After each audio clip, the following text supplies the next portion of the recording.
네, 시청자 여러분 안녕하십니까? 뉴스앤 이슈 시작합니다.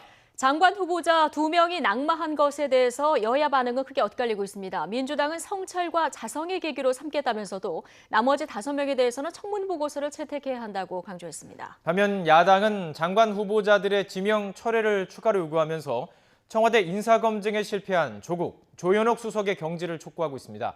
국회 연결해 보겠습니다. 김영수 기자.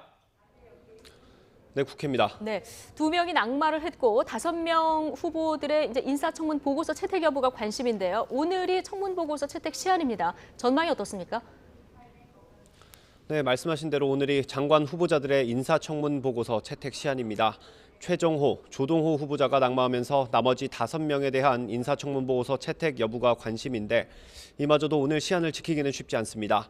더불어민주당 이해찬 대표는 두 후보자 낙마는 안타깝다면서 앞으로 엄격한 검증 절차를 위해 당정 협의를 충분히 하겠다고 강조했습니다.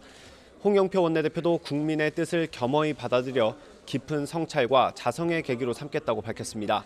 다만 나머지 5명의 후보자는 부적격 의견을 반영할 수 있는 만큼 보고서 채택 자체를 거부해서는 안 된다고 지적했습니다. 반면 자유한국당은 7명 후보자 전원이 부적격자로 판명됐는데도 2명만 낙마했다고 주장하며 공세를 이어가고 있습니다. 황교안 대표는 장관 인사는 흥정이나 거래의 대상이 될 수 없다면서 나머지 5명 후보자도 다시 추천할 것을 요청했습니다. 특히 청와대 조국 민정수석과 조현옥 인사수석, 조남매가 청와대 인사를 망쳐놨다면서 문책해야 한다고 강조했습니다. 바른미래당 김관영 원내대표도 인사 참사는 청와대의 인사 추천과 검증 시스템의 문제라며 무능과 무책임을 상징하는 조국, 조현옥 수석의 경질을 촉구했습니다. 조국, 조현옥 경질 요구와 관련해 민주당은 공식적인 대응은 하지 않고 있습니다. 다만 서른 최고위원은 라디오 프로그램 인터뷰에서 인사청문회 때마다 비슷한 문제가 생기면 민정, 인사수석을 바꿔야 하느냐고 밝혔고 안민석 의원은 SNS를 통해 조국 수석 사퇴로는 검찰 개혁 동력을 잠재우려는 불순한 의도라고 주장하며 부정적인 뜻을 나타냈습니다. 네, 김학의 사건 관련 수사 오늘부터 본격적으로 시작이 됐는데요. 한국당에서 특검법을 발의했군요. 네, 그렇습니다. 자유한국당은 오늘 아침에 김학의 뇌물수수 등 사건의 진상규명을 위한 특별검사 임명 등에 대한 법률안을 제출했습니다. 한국당은 앞서 주장했던 환경부 블랙리스트나 손혜원 의원 특검 등의 조건 없이 일단 김학의 사건에 대해서만 특검법을 냈습니다. 한국당은 법안 제안 이유에서 대검 과거사 진상조사단의 조사가 편파적으로 진행되는 만큼 공정성을 담보하기 어렵다고 주장했습니다. 특히 곽상도 의원과 이중희 변호사에 대한 수사를 권고하면서도 민주당 조웅천 의원과 최동욱 전 검찰총장은 제외했다고 강조했습니다. 이에 대해 민주당 홍영표 원내대표는 정치 공방으로 몰고 가려는 물타기라고 선을 그었습니다. 특히 한국당 황교안 대표를 향해 당당하다면 더는 방해하지 말라고 경고했습니다. 바른미래당 김관영 원내대표는 법무부 장관이 특별수사단을 구성해서 수사하는 것 자체에 공정성에 의문이 있는 게 사실이라고 밝혔습니다. 그러면서도 특검법의 경우 통과할 가능성이 크지 않기 때문에 상설 특검을 통해 제대로 된 수사를 진행해야 한다고 덧붙였습니다. 지금까지 국회에서 전해드렸습니다.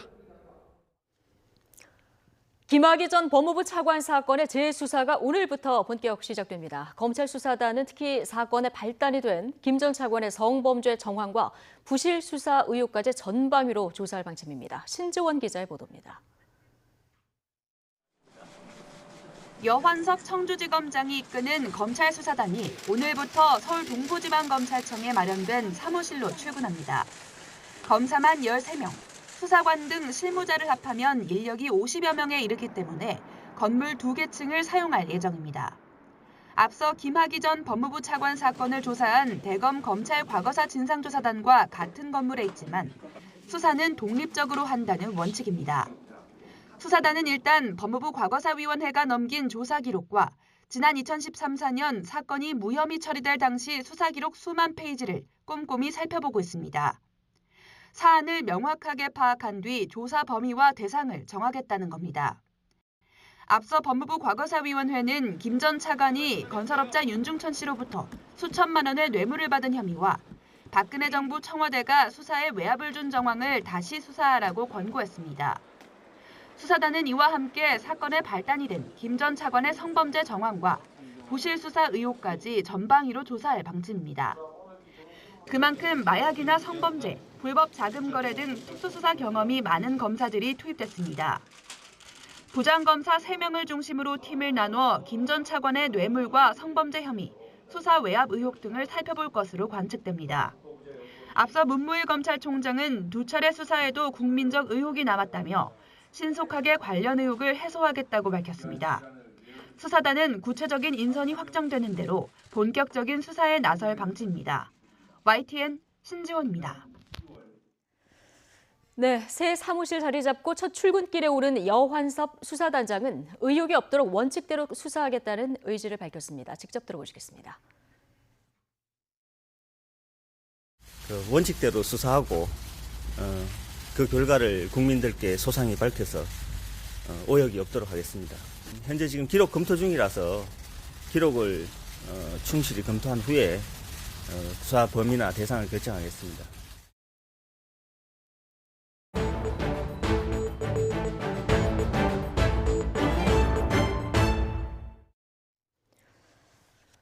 네, 문재인 정부 집권 3년 차를 이끌어갈 장관 후보자 7명 가운데 2명이 낙마했습니다. 조동호 과기부 장관 후보자는 문 대통령이 처음으로 지명을 철회했고 최정호 국토부 장관 후보자는 자진 사퇴했습니다. 청와대는 다른 후보자 5명에 대해서는 추가 조치가 없다 이렇게 선을 그었습니다. 그러나 인사 검증을 맡은 조국 민정수석과 또 조현옥 인사수석에 대한 책임론도 거세지고 있습니다. 취재기자 연결해 보겠습니다. 김도원 기자. 네, 청와대입니다. 네, 조동호 후보자 같은 경우는 문 대통령이 처음으로 자진 사퇴가 아닌 지명 철회 형식으로 후보자를 사퇴시켰습니다. 그만큼 시급했다는 뜻으로 이해할 수 있을까요?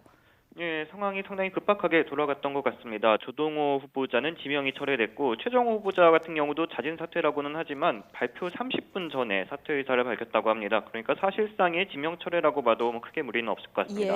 예, 후보자 2명이 낙마한 것이 발표된 건 어제 오전인데요. 그제부터 좀 분위기가 감지가 됐습니다. 금요일에 김의겸 청와대 대변인이 이제 자진 사퇴 의사를 밝혔는데 문제는 부동산 투기 의혹이었습니다. 그 이후에 조동호, 최정호 두 후보자에 대해서도 여당의 강한 우려가 청와대로 전달이 됐습니다. 토요일에 일부 수석 비서관들이 회의를 한 뒤에 노영민 비서실장이 이 같은 우려를 문재인 대통령에게도 보고를 했습니다. 토요일 밤에 YTN과 통화한 청와대 고위 관계자는 문 대통령이 일부 후보자의 사퇴를 포함해서 여러 가능성을 놓고 고심 중이라고 말했습니다. 그리고 바로 다음 날에 신속하게 낙마 결정이 발표가 됐습니다. 예, 이미 이 분위기가 좀 감지됐었다 이런 얘기인데 두 후보자가 여러 가지 논란에 휩싸여 있었는데 결국 국민 눈높이에 미흡했다 이렇게 판단을 내린 거네요. 그렇습니다. 어제는 국회 인사청문 보고서 채택 시한을 하루 앞둔 시점인데요. 야당이 강하게 반대하고 있는 상황에서 임명을 강행하기에는 국정 운영에서 져야 할 부담이 너무 크다라는 판단이 작용한 것으로 보입니다. 특히 카이스트 교수였던 조동호 후보자는 해외 부실학회에 참석한 사실을 밝히지 않았던 게 결정타가 됐습니다.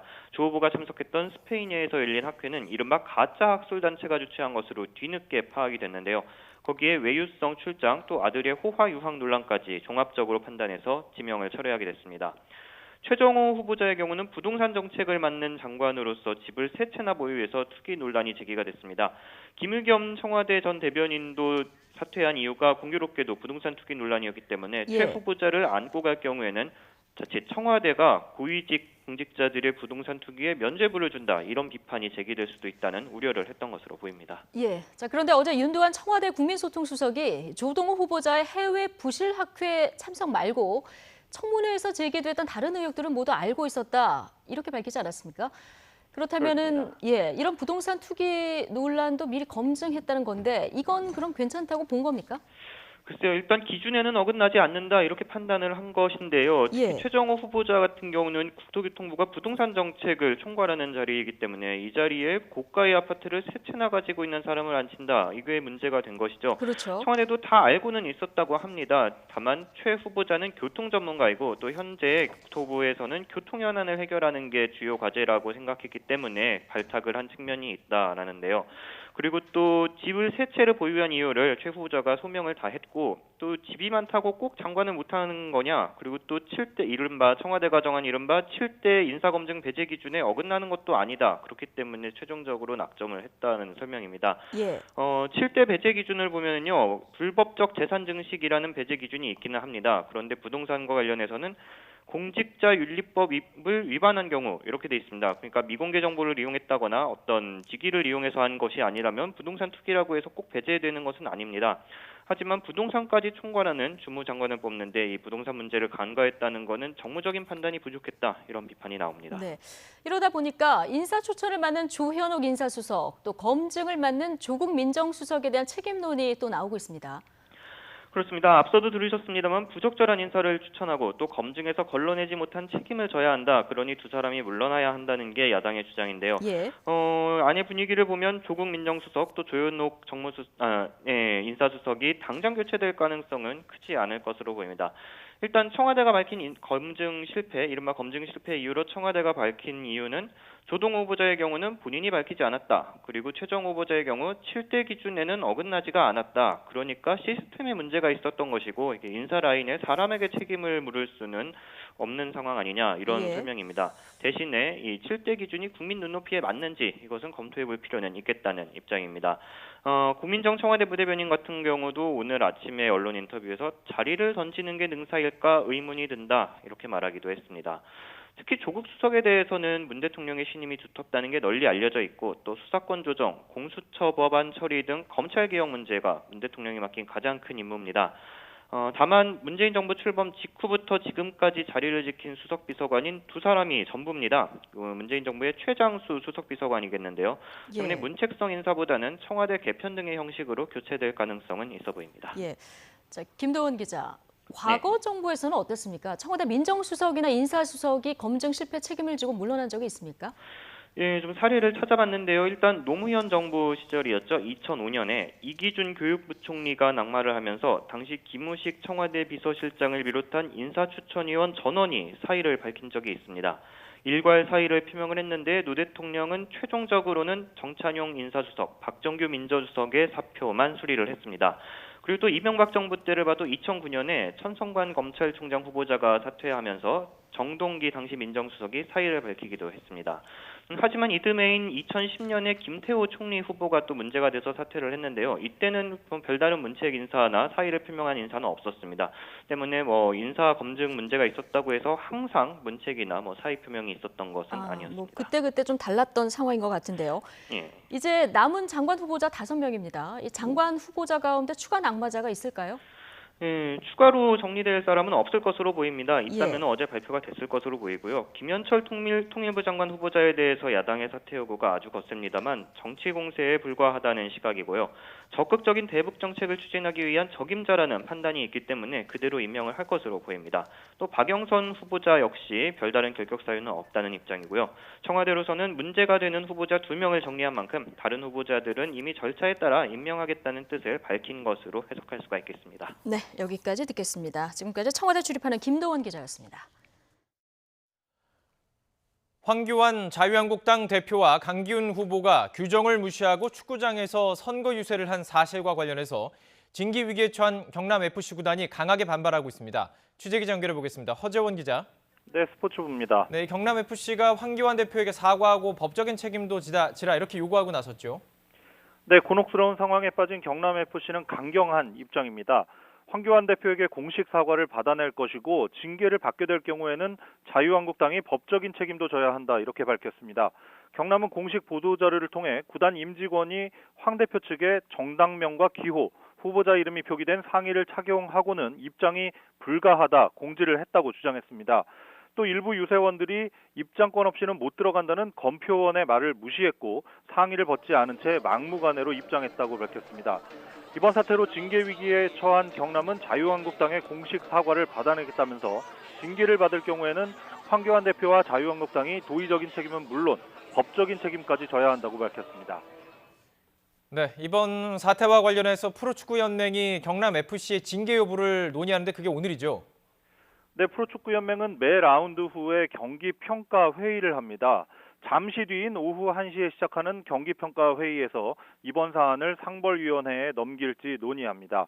프로축구연맹 정관 제5조에는 연맹은 행정 및 사업을 수행할 때 정치적 중립을 지킨다고 명시되어 있습니다. 아울러 경기장 내 선거운동 관련 지침에는 정당 이름과 기호, 번호 등이 노출된 의상을 착용할 수 없고 피켓과 현수막, 어깨띠 역시 노출이 불가하며 명함과 광고지 배포도 금지한다고 구체적으로 나와 있습니다. 이를 위반할 경우 해당 구단은 10점 이상의 승점 감점과 무관중 홈경기, 연맹이 지정하는 제3지역 홈경기 개최, 2천만 원 이상의 제재금, 경고 등의 중징계를 받을 수 있습니다. 지금까지 YTN 허재원입니다. 포스트 하노이 한반도 정세 분수령이 될 한미 정상회담이 열흘 앞으로 다가왔습니다. 우리 외교안보 라인은 워싱턴으로 총 출동해서 북미 비핵화 협상 교착 타결을 위한 미국 설득하기에 나섰습니다. 취재 기자 연결해 보겠습니다. 조수영 기자. 네, 국제부입니다. 한미 정상회담을 앞두고 양국 외교안보 핵심 인사들이 연쇄 회동 이어간다고요?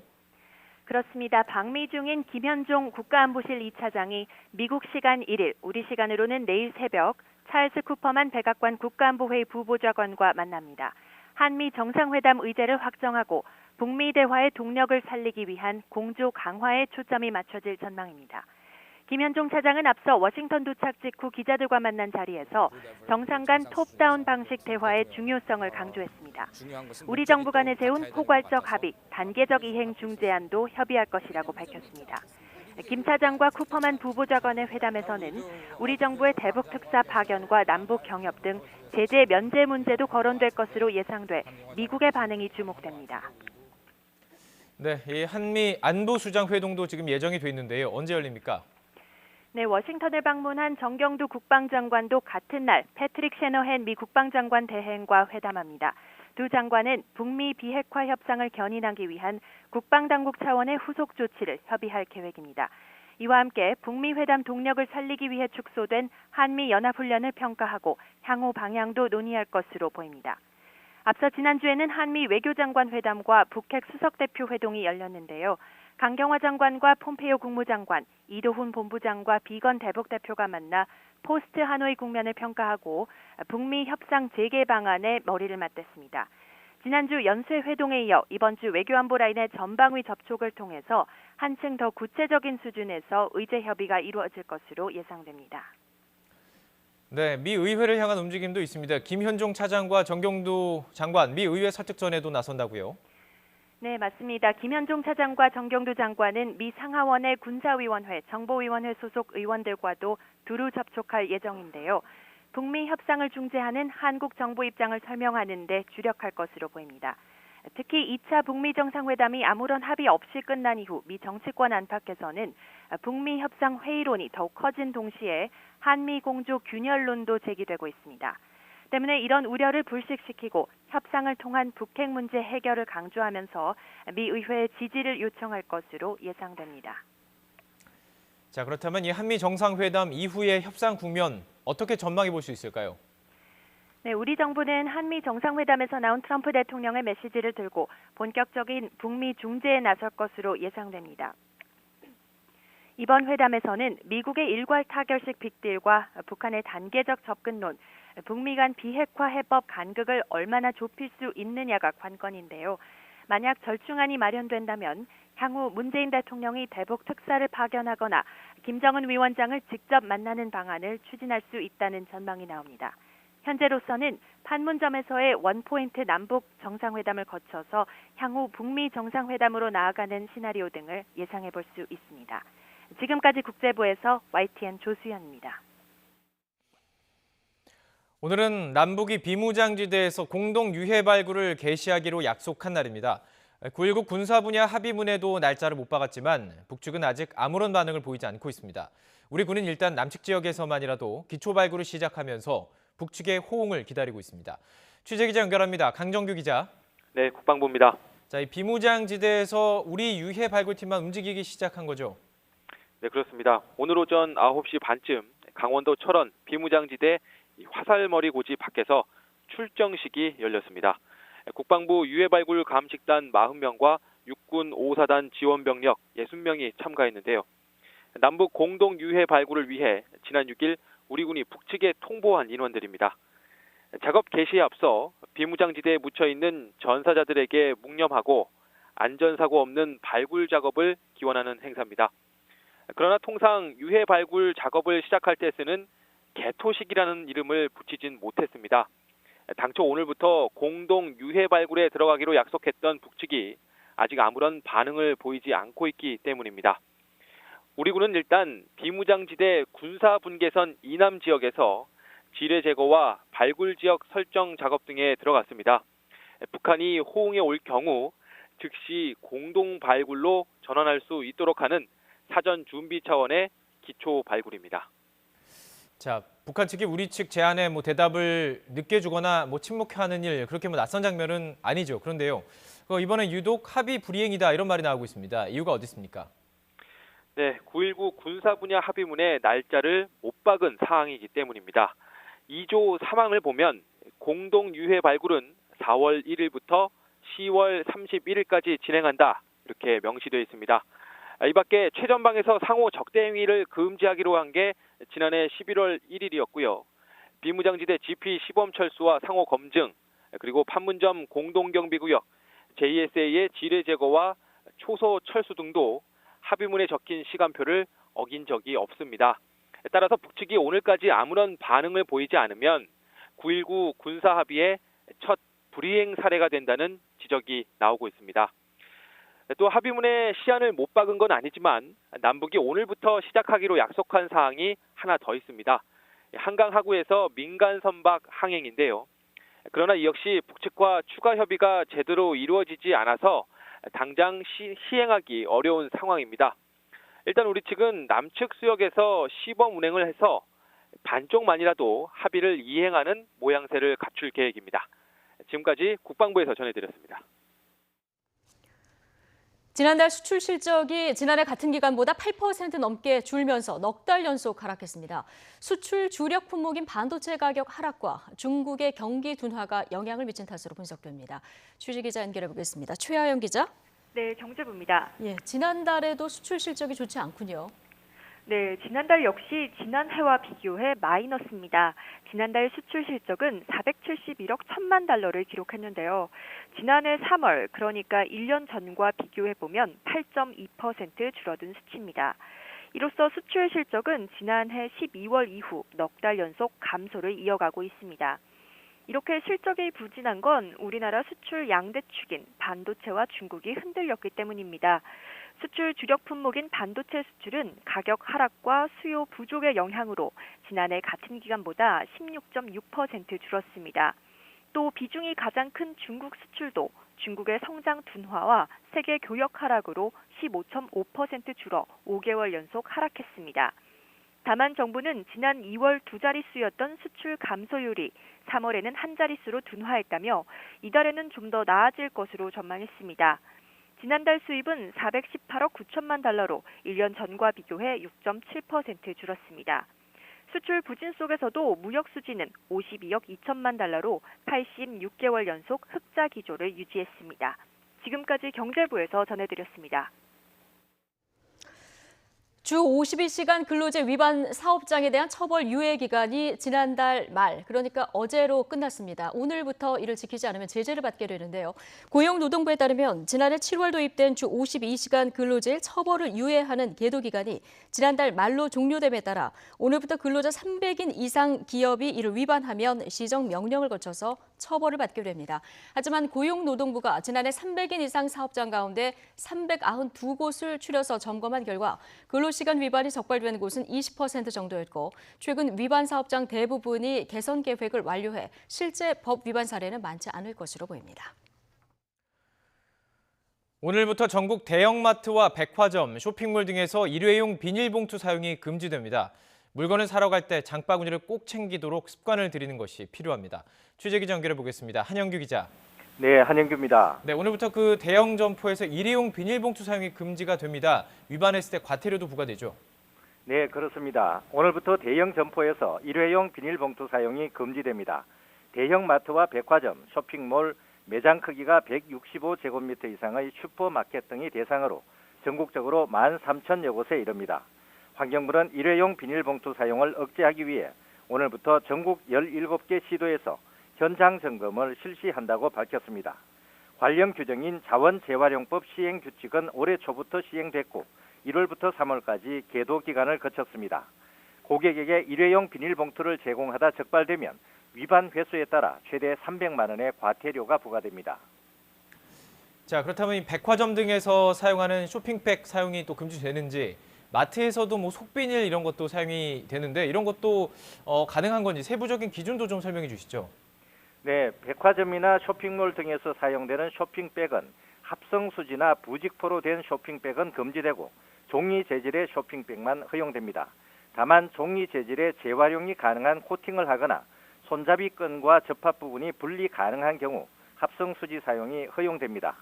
종이 재질의 쇼핑백만 사용할 경우 운반 과정에서 제품이 파손되는 부작용이 있다는 업계의 호소를 일부 수용한 것입니다. 마트에서 이미 포장된 제품을 담기 위해 비닐을 사용하는 것은 원칙적으로 금지하지만 포장 시 물기나 액체가 흘러나올 수 있는 생선이나 두부, 정육 등은 속 비닐 사용이 가능합니다. 또 무게를 달아서 판매하는 캔디나 젤리 등의 경우 비닐 봉지에 담아서 끝을 테이프로 붙여서 제공하는 경우 포장으로 간주해 사용이 가능합니다. 제과점은 돈을 받고 비닐봉투를 판매하는 것은 가능하지만 무상 제공은 금지됩니다. 세부 기준이 다소 헷갈릴 수도 있는데 과태료는 업주에게 부과합니다. 환경부는 이번 조치로 1년에 22억 장 이상의 비닐봉투 사용이 줄어들 것으로 보고 있지만 실제 시행 과정에서는 상당한 혼선이 있을 것으로 예상됩니다. 지금까지 행정부에서 YTN 한윤규입니다.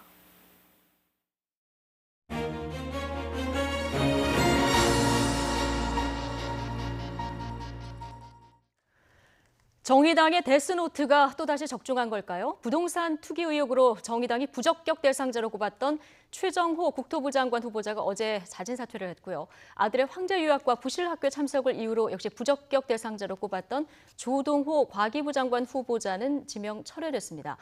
정의당의 부적격 추가 명단이 더 있을지 주목되는 이유인데요. 정의당 최석 대변인 바로 전화 연결해 보겠습니다. 자, 최 대변인님 나와 계십니까? 네, 안녕하세요. 정의당 대변인 최석입니다. 예, 안녕하세요. 지금 정의당에서 부적격 입장을 낸 2명의 장관 후보자가 주말 사이에 낙마했습니다. 한 명은 자진 사퇴, 한 명은 지명 철회인데 사실상 2명 모두 지명 철회로 봐도 무방하다는 것이 저희 청와대 출입기자의 해석입니다. 일단 청와대 조치는 어떻게 평가하십니까? 청와대가 3월 8일에 정무부처 7곳 개각을 단행했는데요. 네. 말씀하신 대로 어제 2명 후보자가 낙마했습니다. 정의당은 후보자 7명에 대해서 3월 8일 이후에 매 상무회의 때마다 심도 깊은 논의를 해왔고 지금도 같은 기준으로 심의하고 있는 중입니다. 예, 그렇군요. 지금 뭐 조동호 후보자의 경우에는 해적 학술단체 참석이 직접적인 낙마 사유라고 청와대가 밝혔거든요. 그런데 조동호 후보자가 말을 안 해서 몰랐다. 자, 이런 입장을 밝혔습니다. 그러니까 말을 안 하면 검증이 안 된다는 건데 이 청와대의 설명은 어떻게 보십니까? 지금 뭐 오늘도 지금 민주당의 서른 의원이 한 라디오 프로그램에 나와서 그 말씀을 하시더라고요. 예. 청와대 인사검증 인원이 부족하다 말씀하셨습니다. 네. 근데 그거는 집권 여당의 책임 있는 모습은 아니라고 생각합니다.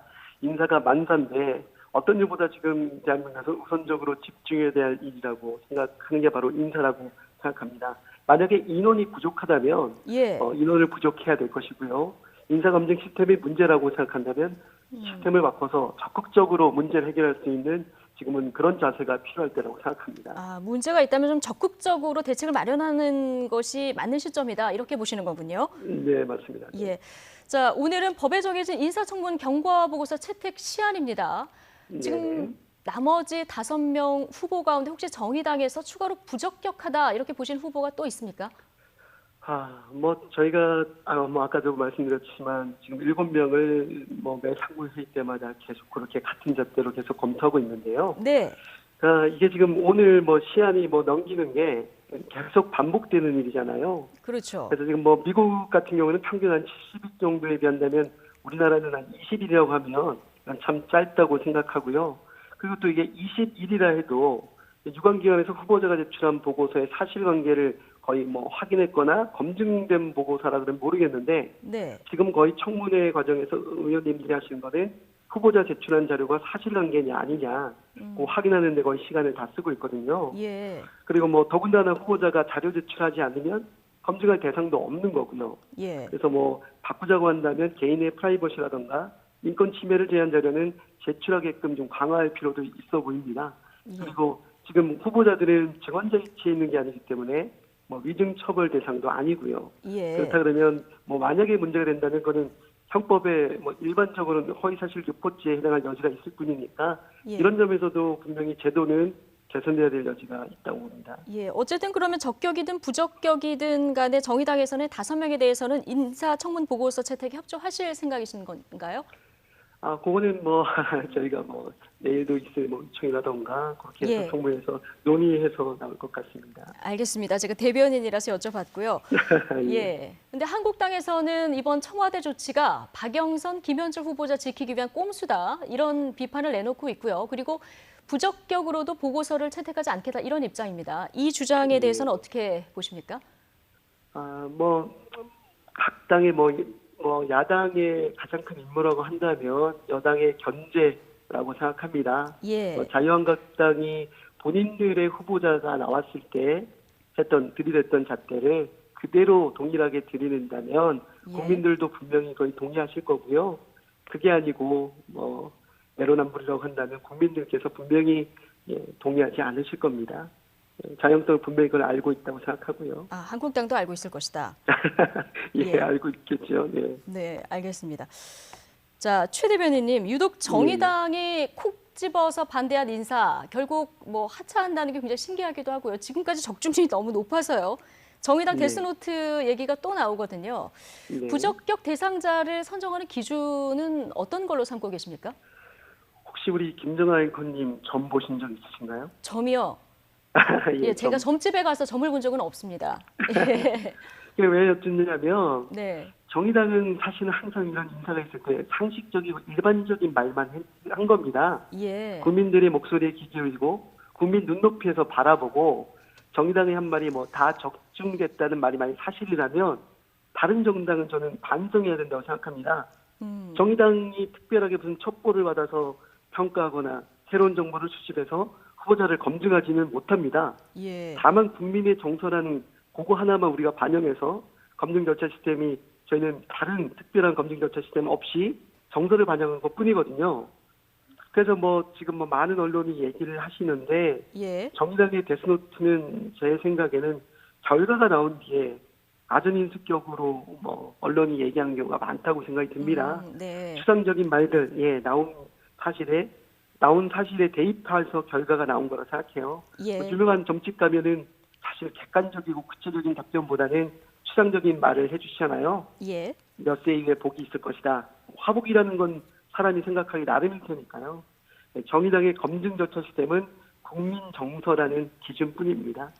보편적인 상식, 국민 정서, 국민 눈높이에 맞추는 것이 기준이다. 자, 이렇게 정리를 하면 될 것 같고요. 어쨌든 이렇게 지명 철회 사태까지 오다 보니까 한국당, 바른미래당 그리고 민주평화당까지 지금 청와대 인사 라인에 대한 책임론을 제기를 하고 있습니다.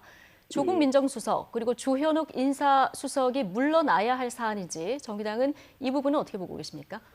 뭐 대한민국에서 일어나는 모든 뭐 경제, 정치, 사회, 문화 뭐 누구 책임냐고 보면 대통령 책임이겠지요.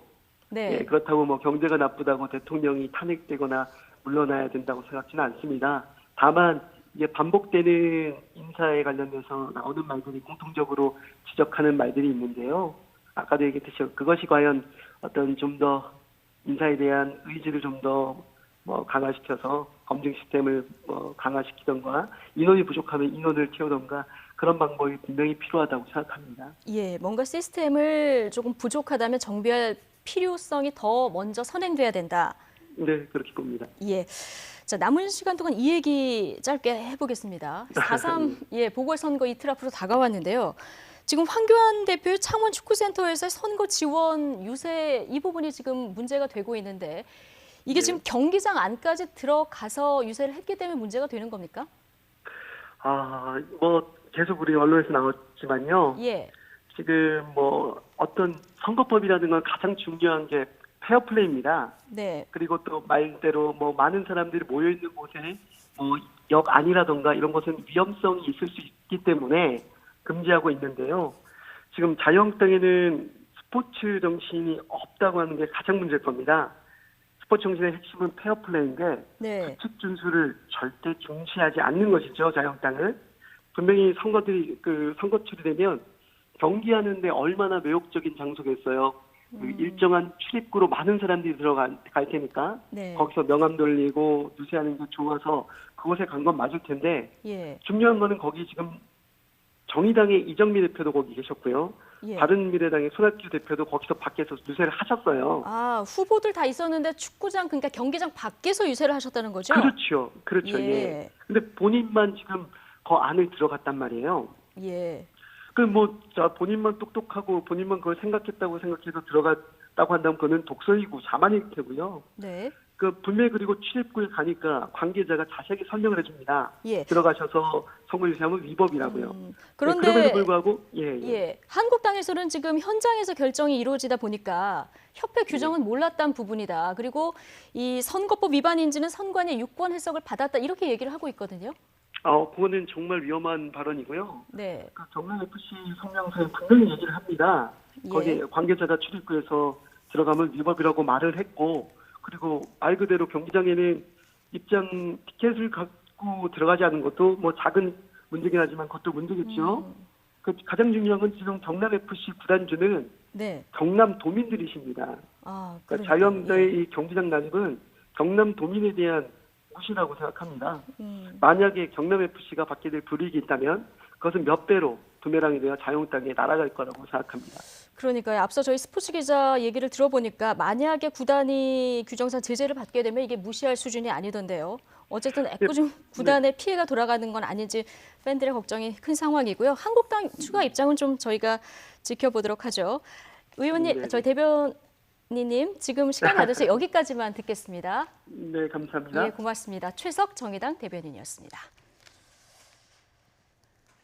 네, 문재인 정부 들어서 인사청문회 문턱을 넘지 못한 장관 후보자 지금까지 벌써 5명에 달합니다. 문제가 터질 때마다 검증 기준도 높여왔지만 후보자 낙마와 사과가 반복되면서 조국 민정수석과 조현욱 인사수석을 향한 책임론이 갈수록 커지고 있습니다. 임성우 기자의 보도입니다.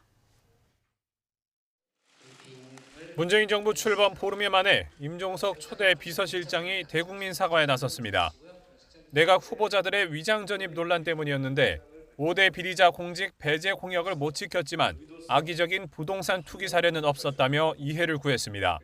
저희가 내놓는 인사가 국민 눈높이에 미치지 못한다는 점에 대해서는 국민 여러분께 죄송하다는 말씀드립니다. 첫 낙마자는 안경환 법무부 장관 후보자였습니다. 40여 년 전 상대 여성 몰래 혼인신고를 했던 사실이 드러나면서 더 이상 버티지 못했는데 문 대통령이 직접 검증 실패를 지적하기도 했습니다. 한편으로는 우리가 그런 목표의식을 너무 앞세우다 보니까 약간 좀 이런 검증에 약간 안이해졌던 거 아닌가라는 그런 것을 우리 스스로도 한번 또 마음을 새롭게 좀 해야 될 것 같고. 바로 다음 달에는 조대엽 고용노동부 장관 후보자가 사퇴했습니다. 음주운전 등 결격 사유가 드러났는데도 결정적 하자는 아니라던 청와대는 추경안 처리를 위해서 야당 요구를 받아들여야 했습니다. 세 번째로 자진 사퇴한 박성진 중소벤처기업부 장관 후보자는 뉴라이트 역사관 등도 논란거리였지만 김명수 대법원장 후보자의 임명 동의안 처리가 시급했던 상황도 고려됐습니다. 인사 논란이 길어지면서 국민 여러분들께서 많은 걱정을 하고 계신 데 대해서 진심으로 송구하고 죄송한 마음입니다. 이런 과정을 거치면서 문 대통령의 고위공직자 배제 공약이었던 5대 기준도 7대 기준으로 정비됐습니다. 하지만 또다시 장관 후보자 2명이 한꺼번에 낙마하면서 검증 기준을 높여야 한다는 지적과 함께 조국 민정수석과 조현욱 인사수석을 향한 내부 책임론도 커지고 있습니다. YTN 임성우입니다. 네, 현 정부 첫 지명 철회 후보가 나오면서 이렇게 이제 야당 비판의 화살은 인사검증을 책임진 청와대 조국 민정수석 그리고 조현욱 인사수석으로 향하고 있습니다. 청와대는 경질 검토된 바 없다 이렇게 선을 긋고 있습니다. 그러나 야당, 특히 한국당은 책임지고 물러나라 다시 목소리를 높이는 상황인데요. 뉴스NBC 2부에서 정치평론가 두 분과 함께 정치권 이슈 짚어보겠습니다.